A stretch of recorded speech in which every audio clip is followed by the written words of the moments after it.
আজকের যে সূরাটি মক্স করানো হবে সেই সূরাটি আমরা ইতিপূর্বে অবগত হয়েছি। পবিত্র কুরআনুল কারীম ফুরকানে হামিদের 30 নম্বর পারার 109 নম্বর সূরা, যে সূরাটি আমরা কম বেশ সবাই নামাজের মধ্যে পাঠ করে থাকি। বিশেষ করে শেষের 10টি সূরা থেকে অন্যতম একটি সূরা সূরাতুল কাফিরুন। ইনশাআল্লাহ আমরা এই সূরাটি মক্স করব। এর আগে আমরা এই সূরা সম্পর্কে কিছু কথা জেনে নেব। মহান রব্বুল আলামিন এই সূরাটি খুব বিশেষ করে তাওহীদের বিপরীত সূরাতুল ইখলাস এবং সূরাতুল কাফিরুন, এই দুইটা সূরা হচ্ছে বিপরীতমুখী সূরা। অর্থাৎ যারা তাওহীদ মানে না, রিসালাত মানে না, যারা ইসলামের যে রুকন রয়েছে এগুলো যারা মানে না, অস্বীকার করে, তাদেরকে কাফের বলা। যারা ইসলামকে অস্বীকার করে, আল্লাহকে অস্বীকার করে, রাসূলকে অস্বীকার করে, কিতাবকে অস্বীকার করে, অর্থাৎ যেটা আমরা পবিত্র কুরআনুল কারীমের মধ্যে সূরাতুল বাকারা শরীফের মধ্যে রয়েছে 2 নম্বর পারার 5 নম্বর পৃষ্ঠার মধ্যে, ওয়ালাকিন্নাল বিররা মান আমানা বিল্লাহি ওয়াল ইয়াউমিল আখির ওয়াল মালায়েকাতি ওয়াল কিতাবি ওয়ান নাবিয়্যিন। অর্থাৎ ইসলামের যে মৌলিক বিষয়গুলো এইগুলো যারা অস্বীকার করে তাদেরকে কাফের বলা হয়।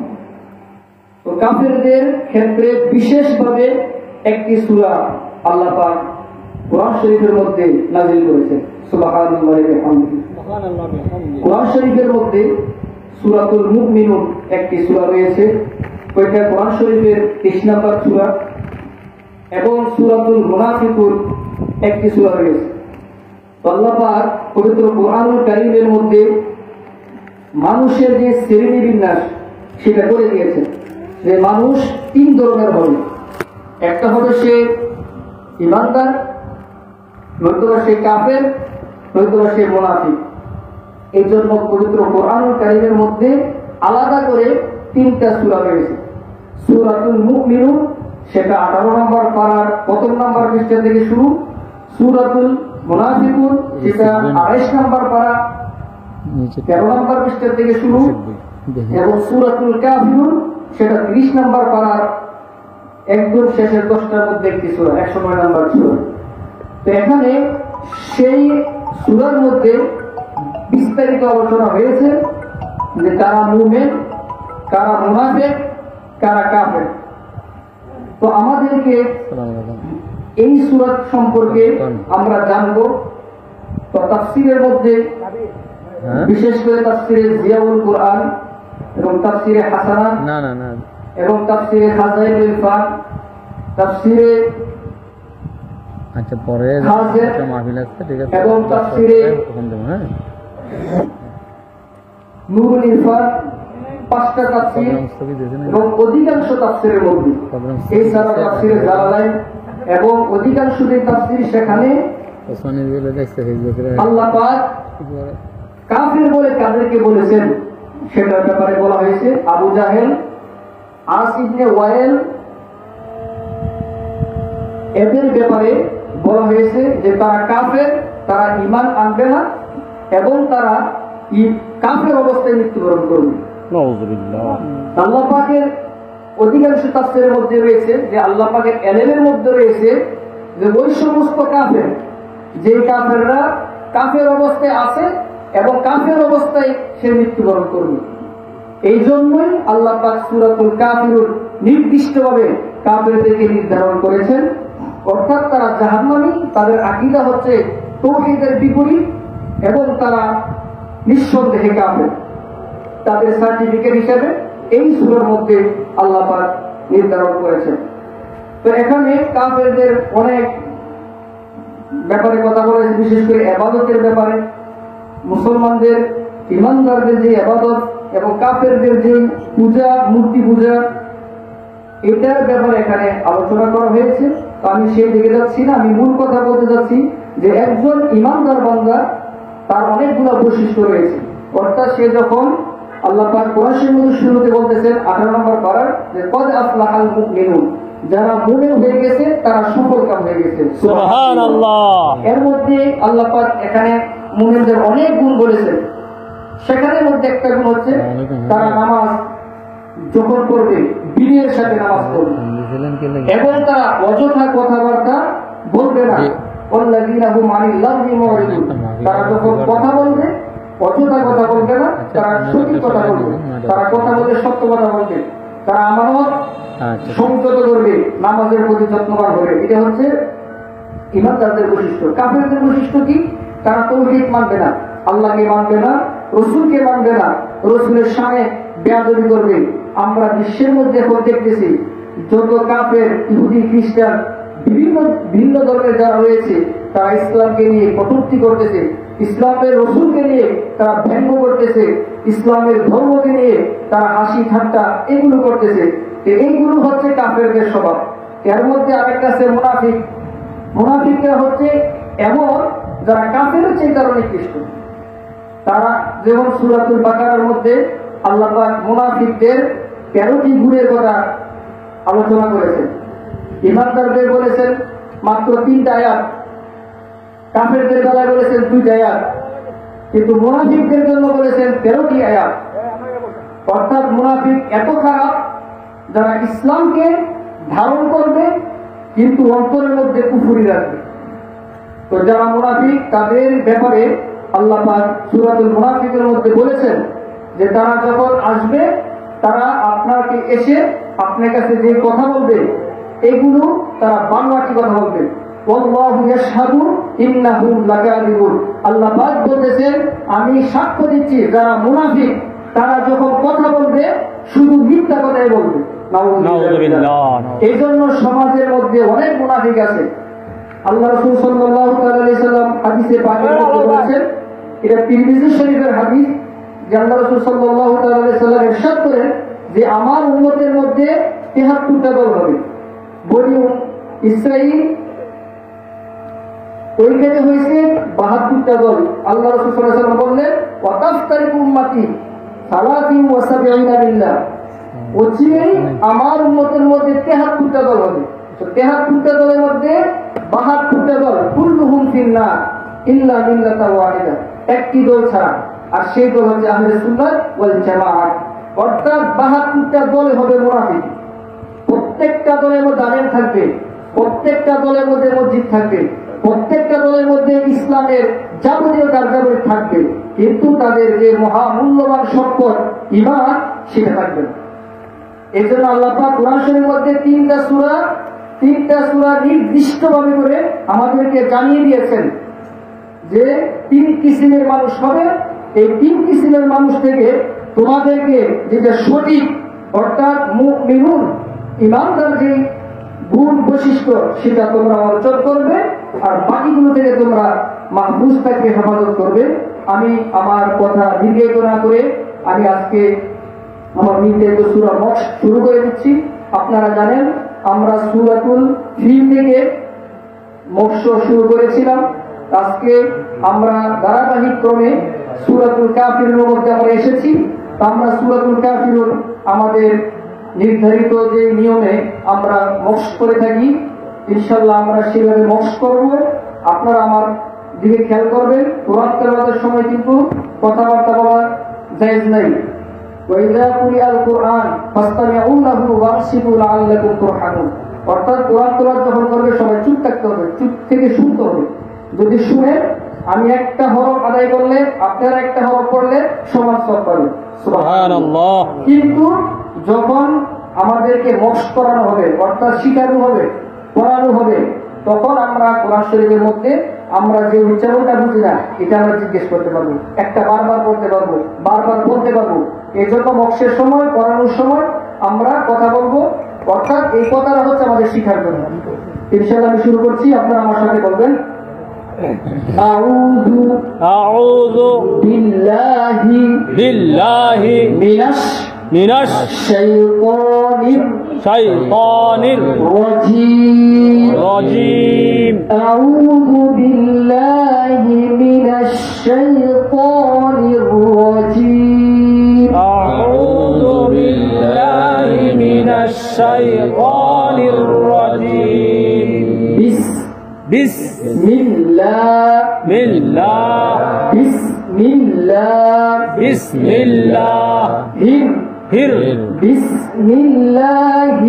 বিসমিল্লাহির রহমান চাপিত হবে গলার মধ্যে রহমান নির রহিম রহিম বিসমিল্লাহির রহমানির রহিম বিসমিল্লাহির রহমানির রহিম কুল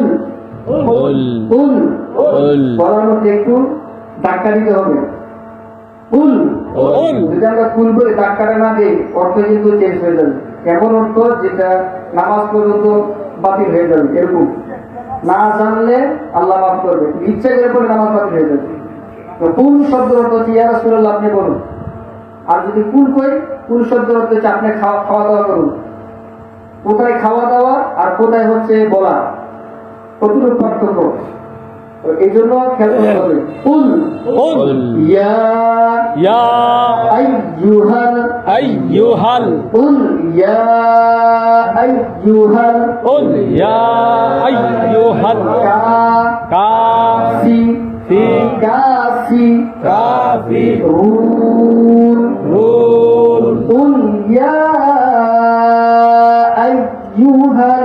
কাফিরুন কুল ইয়া আইয়ুহাল কাফিরুন ইয়ার মধ্যে তিনালির টান হবে আমরা টানটা খেয়াল করবো কুল ইয়া আইয়ুহাল কাফিরুন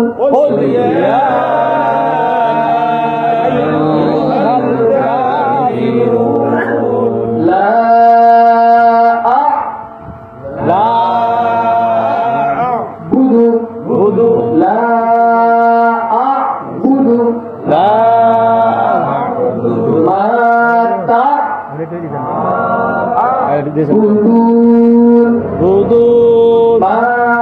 আ'বুদু মা তা'বুদুন আইনটা গলার মধ্যে চাপ হবে হামজা এবং আইন আমাদেরকে সেটা খেয়াল রাখতে হবে আইনটা কি হবে গলার মধ্যে চাপ হবে লা আ'বুদু মা তা'বুদুন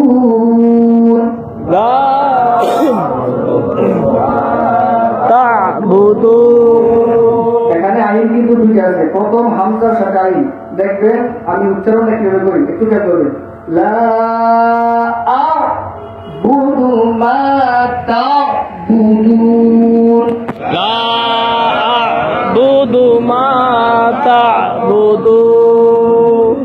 কারণ হামজা আইন কাছাকাছি মাত্রা হামজাটা এডিশনাল আইন হয়ে যাবে এই জন্য খেয়াল করবেন লা আ'বুদু মা তা'বুদুন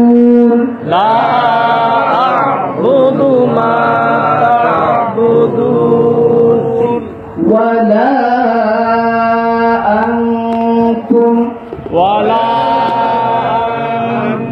এখানে একটা গুণা আছে গুণার নাম হচ্ছে ইচ্ছা গুণা এটা পরে বিস্তারিত বলবো কিন্তু সংক্ষিপ্ত করে যাচ্ছি গুণাটা খেয়াল করবে কিভাবে বলি ওয়ালা আনতুম গুণাটা উচ্চারণ হয় নাকের বাঁশি থেকে আমাদের নাকটা কিন্তু বাঁশির মতো আমরা যে কোরআন তেলাওয়াত করি এটাকে উত্তম সুরে সুন্দর ভঙ্গিতে সুন্দরভাবে তাসবিহ অনুযায়ী আপনি যখন তেলাওয়াত করবেন এটার উচ্চারণ তেলাওয়াত এত মাধুর্যপূর্ণতা হবে মানে আপনি এমনি বিমোহিত হয়ে যাবেন এই জন্য কোরআন তেলাওয়াত শুনে অনেক কাফের সাথে সাথে মুসলমান হয়ে গেছে সুবহানাল্লাহ রাসূল পাক সাল্লাল্লাহু আলাইহি ওয়াসাল্লাম যখন কোরআন তেলাওয়াত করতেন অনেক কাফের কোরআন তেলাওয়াত শোনার জন্য বিভিন্নভাবে তারা রাসূলের কোরআন তেলাওয়াত শুনতে রাত্রে গভীরে আল্লাহ রাসূলের ঘরের মধ্যে চলে আসতেন, কোনায় কোনায় থাকতেন। কোরআন তেলাওয়াত এত সুন্দর, এত মধুর।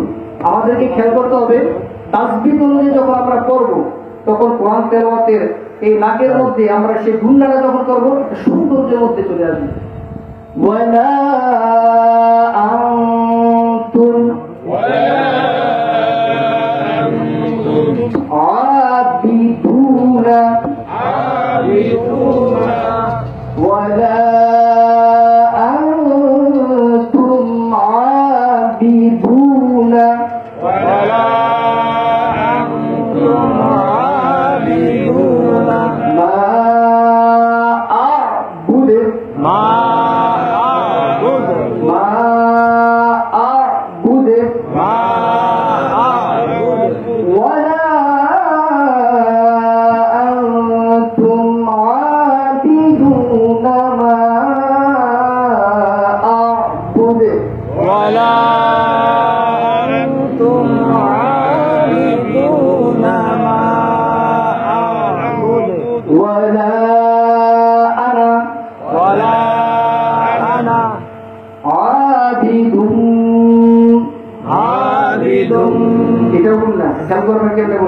আস্তে আস্তে আমরা যখন কোর্সে পড়াবো তখন বুঝবেন, ইনশাআল্লাহ তখন ক্লিয়ার হয়ে যাবে। আমরা আপাতত এইভাবে চিনে রাখি, আস্তে আস্তে আমরা ঠিক করবো। ওয়ালা আনা আবিদুন মা আবাদতুম ওয়ালা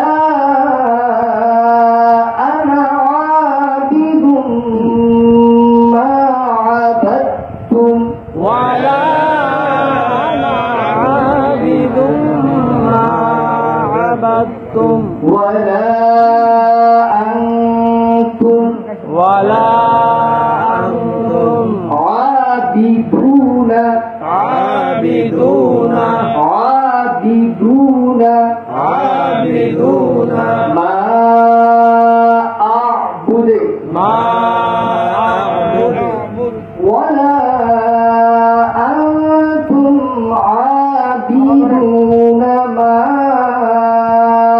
أعبد ولا أنتم عابدون ما لكم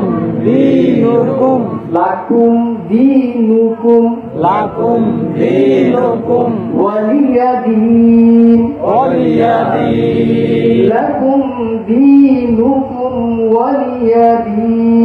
لكم دينكم ولي دين بسم الله الرحمن الرحيم بسم الله الرحمن الرحيم قل هو الله أحد قل هو الله أحد আমরা প্রত্যেক বর্ষের মধ্যে ইখলাস থাকবে, কারণ ইখলাস হচ্ছে এমন একটা ভিত্তি যে বেশি বেশি করবে।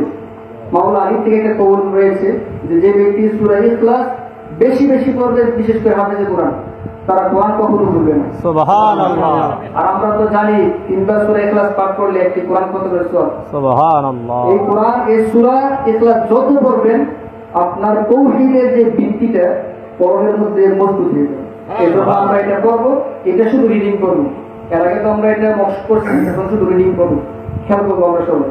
قل هو الله أحد قل هو الله أحد الله الصمد الله الصمد لم يلد ولم يولد ولم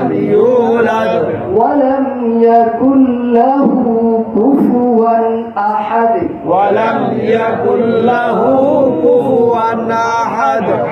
صدق الله العلي